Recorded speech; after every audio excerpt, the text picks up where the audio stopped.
Apple has started to roll out early access to Apple Pay Later. Here's how it works and why you maybe shouldn't rush to use it. Welcome everybody, welcome to AppleInsider. It is Andrew here, and as I mentioned, Apple has started to roll out limited access to Apple Pay Later to select users before rolling it out to everybody. In this video, I'm going to walk you through how the process works, what kind of credit check Apple has to do, and why you may want to hold off before making a bunch of purchases with Apple's new Buy Now, Pay Later service. So here's the basics of how it works. Apple Pay Later is just the latest Buy Now, Pay Later service. There's a bunch of these, and Apple is the newest person to launch one of these options. That allows you to basically buy something now, whether it's a good or service, and pay for it later. Apple allows you to buy things between $50 and $1,000 depending on your credit checks, and it'll go ahead and split them into 4 equal payments, so every 2 weeks. So if your purchase is $100, you would pay for every 2 weeks $25 until the full $100 are reimbursed back to Apple, completely interest-free. In a lot of situations, it can be a lifesaver. So let's go ahead and try this out for ourselves. If you get access to Apple Pay Later, you'll see an alert appear at the top of the wallet application. There, it'll give you more information on Apple Pay Later so you understand what it is and how you can start using it. When you do go to try this, you have 2 options. You can do this just at the point of sale, so whether you're checking out online or in person, there's a whole separate tab when you pull up Apple Pay that allows you to either pay it now with any of your credit card or banks and stuff on file, or use Apple Pay Later to split it into those 4 equal interest-free payments. You can do it at the point of sale, or you can get pre-authorized. You can enter the amount that you'd like to be approved for, get pre-authorized before you even head into a store to try to make that purchase. If you use less than that pre-authorization amount, that's fine, just goes away. You can't save it for a future purchase. You would again just have to go through the authorization process again. If you'd like to pre-authorize your amount, you can just tap into it inside of the wallet application and tap on Continue. You can then go ahead and request an amount that you'd like to spend. It'll check your eligibility, then you just check out with Apple Pay. So anywhere Apple Pay is accepted, online or in person, you can use Apple Pay Later.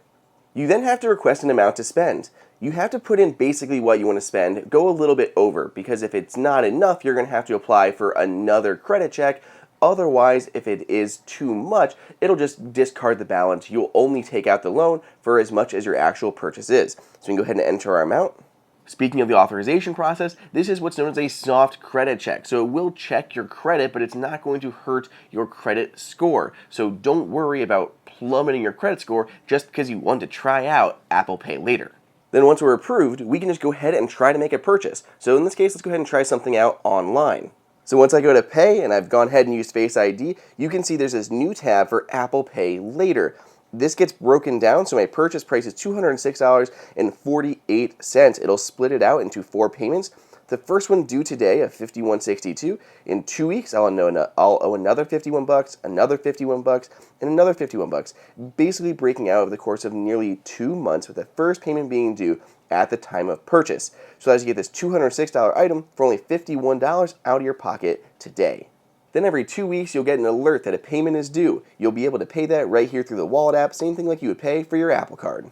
And that's it. It's really easy to do, which is kind of the scary thing, right? And that's what we see with a lot of these Buy Now, Pay Later services, is it's really easy to do, and they approve you so fast, literally just a couple seconds.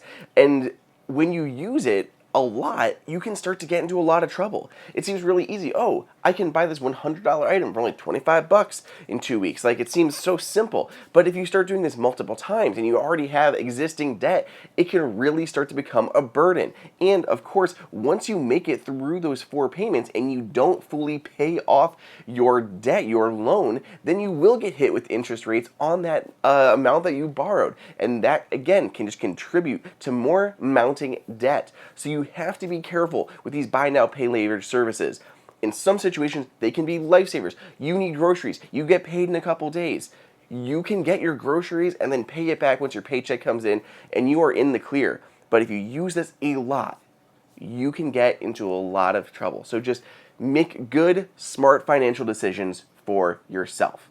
So what do you guys think? Are you guys going to try out Apple Pay later? Have you gotten access to it? Let me know down below in the comments or on Twitter at Andrew_OSU. Otherwise, stay tuned. Got a lot more videos coming your way.